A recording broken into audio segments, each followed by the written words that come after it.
June is Elder Abuse Awareness Month, which was launched in 2006 by the International Network for the Prevention of Elder Abuse and the World Health Organization. We're joined now by the director of the Alabama Securities Commission, Amanda Senn. Amanda, World Elder Abuse Awareness Day was Saturday. Can you tell us what that day was about and why the ASC is talking about it? So the month that we're recognizing is World Elder Abuse Awareness. So the 15th of June is set aside every year for everybody across the globe to promote awareness of elder abuse. And I know Alabama does such a fantastic job with helping our seniors. I know our Caribbean friends who are on just before this said that June is Caribbean Awareness Month, and they talked about how proud they were of Alabama citizens and helping their communities.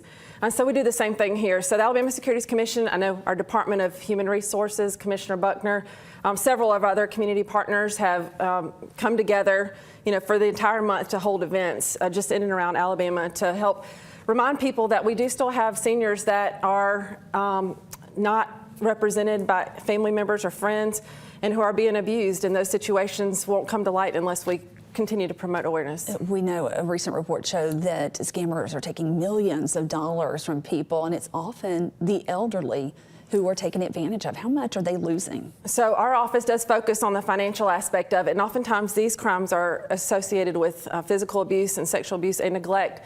But this last year, the FBI reported $3.4 billion that was lost to fraudsters. That number, of course, is underreported, and studies show that only 1 in 24 of these cases is actually reported to authorities. So 1 in 24, $3.4 billion, and we don't even know what's out there. Why do you think seniors are preyed upon so often? Hopefully, if you live long enough, you've amassed some wealth to continue to live out your lifestyle. So they have resources that they've amassed, but they also have, unfortunately, and I hope we all live as long as we can possibly, but the older you get, you tend to forget things. In the front part of your brain, I know experts will tell you that the frontal cortex hosts the financial judgment and reasoning part, and so that does tend to deteriorate. And when you get older, you don't tend to make as sound of financial decisions as you did when you were younger. They also like to put a lot on social media. I know my friends say we want to keep up with our grandkids. So they put information out there, and fraudsters will collect that and target individuals. So seniors are targeted for those reasons, and it's happening in Alabama. It's rampant right now.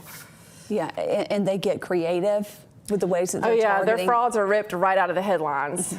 Just to give you a comparison number, we had a law that mandates reporting of financial type crimes passed in 2006, thanks to our legislature. That year, we received almost 30 reports. This year, first quarter alone, we received 140. We're not even halfway through this year, and I think we have 160 going forward. Those are just the ones reported, too, because it's definitely underreported. How is your office fighting these types of crimes? So fortunately, we have the resources to have an investigative division that can go out and meet with folks that might be witnesses to these crimes. A lot of them come in through communities. And like I said, in Alabama, we do a great job of checking on our friends and family. But most of these relationships come out of, most of these crimes are coming out of relationships of trust. So sometimes they happen in churches, but people are paying attention in our community. And so we'll have the public report to us. We'll have law enforcement refer cases to us.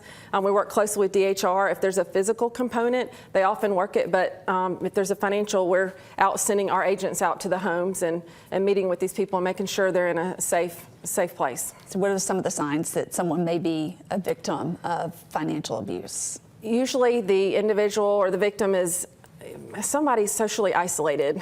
Just this morning, we received a phone call from a lady who had lost her husband and her parents within a 2-month span. So they're socially isolated. They may have had somebody new come into their life, develop a relationship of trust. And if you spend enough time with our seniors, you start to realize they have certain habits and a certain demeanor. And so if their demeanor changes and they seem like they're reticent, they don't want to talk about a certain situation, or if they may mention a financial type move that they intend to make that sounds unusual. I know some of our reports reveal that they get contacted by these like investment opportunities, or they're threatened by a fraudster that, hey, look, you may not be able to live out the rest of your life with the resources that you have. Where should we report abuse, whether financial or physical? So if it's physical, if you suspect anybody that's in a physical situation of physical harm, call the local police department immediately.